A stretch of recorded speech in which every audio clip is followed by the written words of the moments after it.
अच्छा ईमानदारी से आप लोग यहाँ बैठे हो, विवाह में सच में खतरा होता है क्या? बोलो जय सिया राम।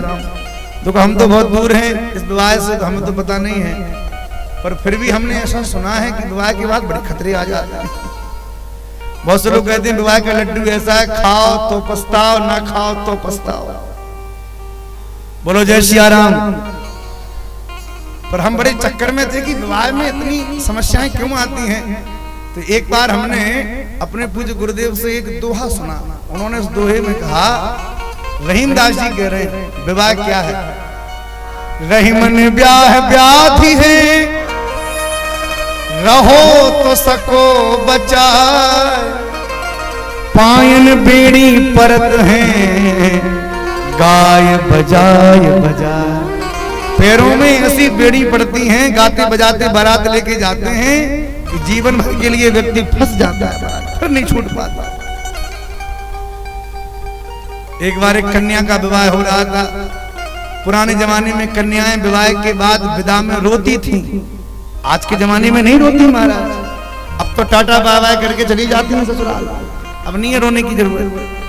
पहले कन्याएं रोती थी तो कभी मैया के गले लगे, कभी भैया के गले लगे, कभी पिताजी के गले लगे, रोवे सो रोवे, रोवे सो रोवे। पति ने अपनी पत्नी से कहा, देवी क्यों रोती हो? अरे हमारे घर में सब कुछ है, चिंता मत करो, खूब प्रसन्नता पूर्वक रखूंगा, खुश रहोगी देवी, रो मत। उस कन्या ने अपने पति के हाथ को दबा के कहा, सुनो जी, मुझे जितना रोना है आज रो लेने दो, क्योंकि मेरा रोना केवल आज तक का ही है। मैं आज रो लूंगी, कल से मेरा रोना बंद, तुम्हारा जिंदगी भर के लिए शुरू होने वाला है। बोलो जय श्री राम। हमें तो केवल आज ही रोना है, तुम्हें तो जिंदगी भर रोना। अच्छा एक बात बताएं, ससुराल में जब दामाद जी जाते हैं तो दामाद जी का इतना सम्मान क्यों होता है? देखा आपने, दामाद जी जब जावे तो कोई दामाद जी को बढ़िया तिलक लगावे, पैर छूवे, अरे आइए आइए दामाद। और तो और ऐसा कभी नहीं हुआ कि दामाद जी ससुराल से खाली हाथ आए हो। शुरू में भले 1100-2100 से का होता हो, बाद में भले 500-200 पर गिनती आ जाए, कोई बात नहीं, पर टीका जरूर किया जाता है। क्यों किया जाता है?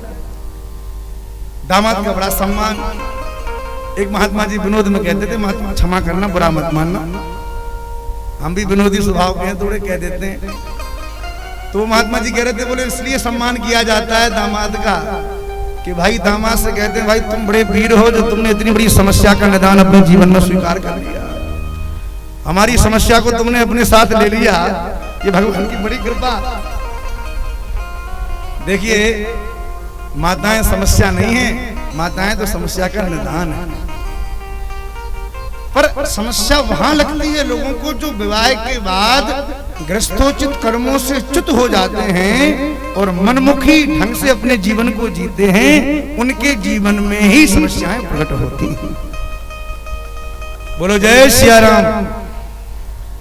अच्छा विवाह में 3 अक्षर हैं, वी, वा और हा। विवाह के अंतिम 2 अक्षर हैं क्या? वाह। पहला वी।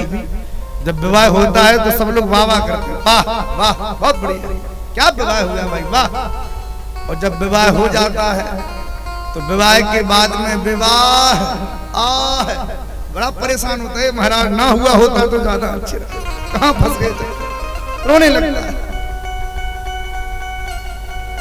अच्छा विवाह में 3 अक्षर हैं, वी, वा और हा।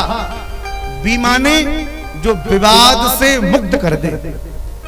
विवाह के बाद भी जीवन में विवाद बना रहा तो वो विवाह सफल नहीं है।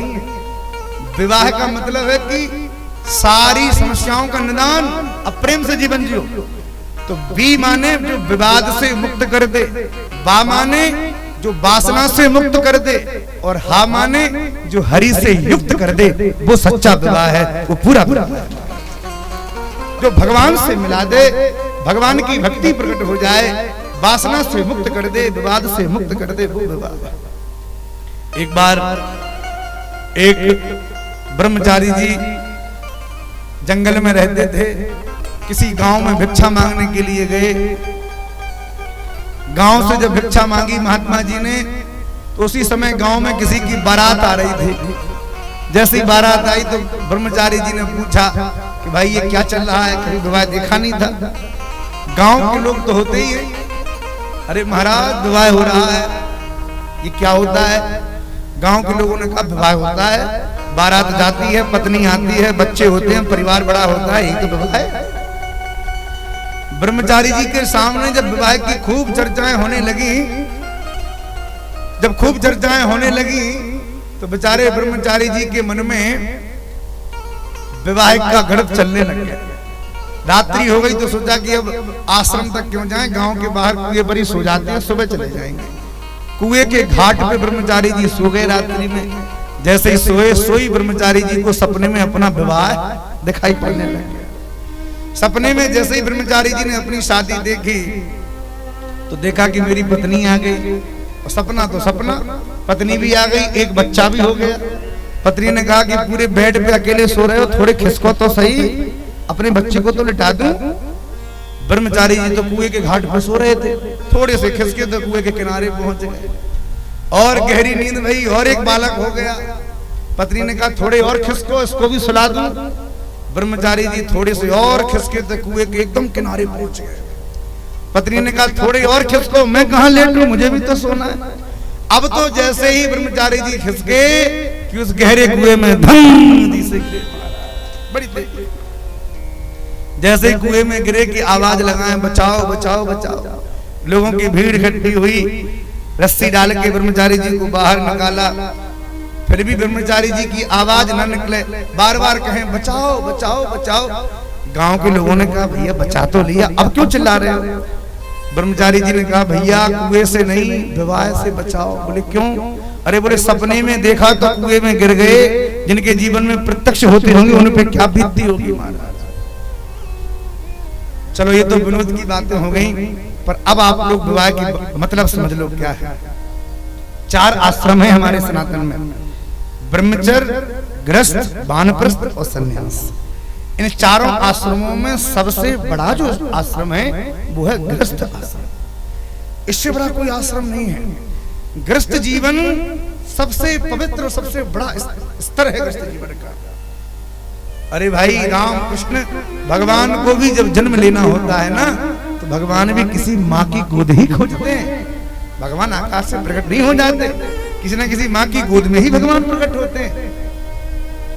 और ये बड़े बड़े संत महात्मा भी कहीं पेड़ में नहीं लगे रहते कि तोड़ के प्रकट कर दिया हो। ये संत महात्मा भी किसी न किसी गृहस्थ परिवार से ही तो बाहर निकलते हैं। बोलो जय सिया राम। तो संत में और गृहस्थ में क्या अंतर है।